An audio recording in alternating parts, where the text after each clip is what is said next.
So I'm going to give you a predictable, repeatable system that you can implement. I don't know if you've ever seen Neo speak. You may think Neo's a good speaker. You may think I'm a good speaker. This comes through repetition. It comes through a lot of humiliation. It comes through a lot of repetition. It's uncomfortable, but it's worth it. So this is the predictable, repeatable framework.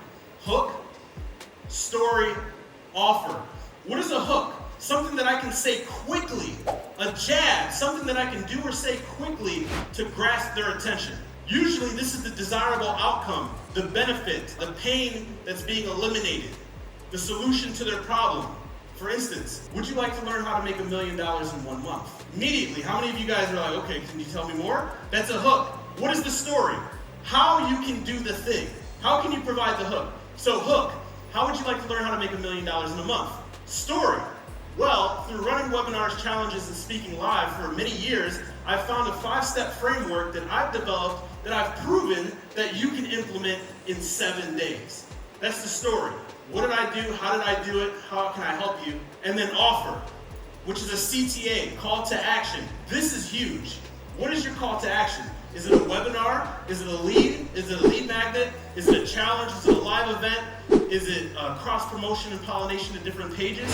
You need to understand this. And this is huge. So prospecting, and the difference between the three, prospecting is when you're trying to get new clients. Remarketing is when we're remarketing to people who already bought. How many of you guys understand that the easiest person to sell, the easiest client to sell is a client that you can retain? I have one of my highest performing ads. I have a lightsaber and I'm twirling the lightsaber while doing the ad.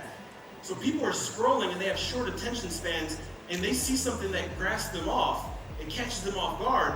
Now you have their attention. Now you have a few seconds to keep their attention. So that's one type of ad, is the pattern interrupter. That's one of my personal favorite. And I want you guys to understand that there's different buying types. There's different psychological types. So you want to cater to all of these, not just one. Not just one. So inspirational, motivational. What is your story? What is your Rag to Riches story? Because you can resonate with someone else.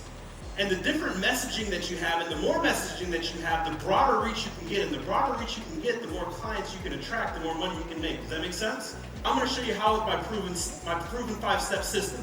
Number 1, double your prices. Number 2, double your production. Number 3, double your partnerships. Number 4, double the proof that you have. And number 5, make more offers. So if you've seen an ad, and I'm behind my ClickFunnels trophy where I made $1 million in a year or $10 million in a year, and I gave you 5 actionable, was that value with those? Because that's actually one of my 5-step frameworks. Was that value, those 5-step frameworks? So if I taught you that in an ad where it's free, you're gonna keep listening.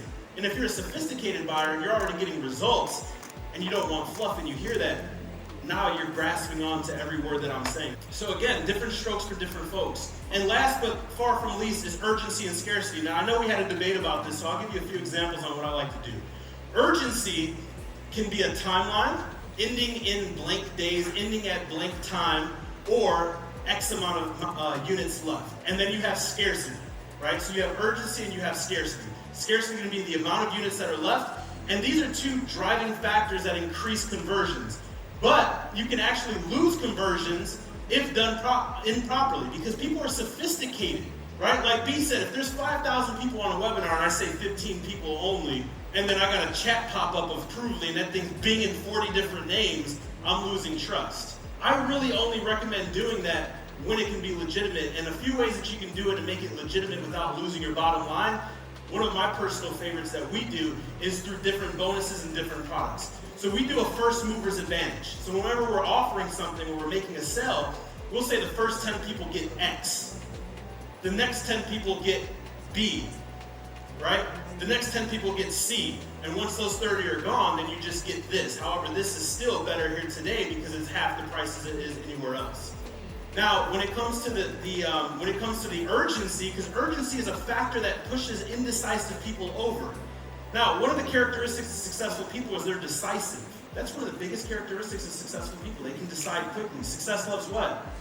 So you have to have a mechanism to get people to jump over the ledge, to get off the fence. So it's very effective. But how do we do it? On a webinar, if I'm doing a webinar on Sunday, I'll have that special offer end on Wednesday or end the following Friday. Now, how do I do this and still sell it without cannibalizing myself and being unethical? You have to have a legitimate offer.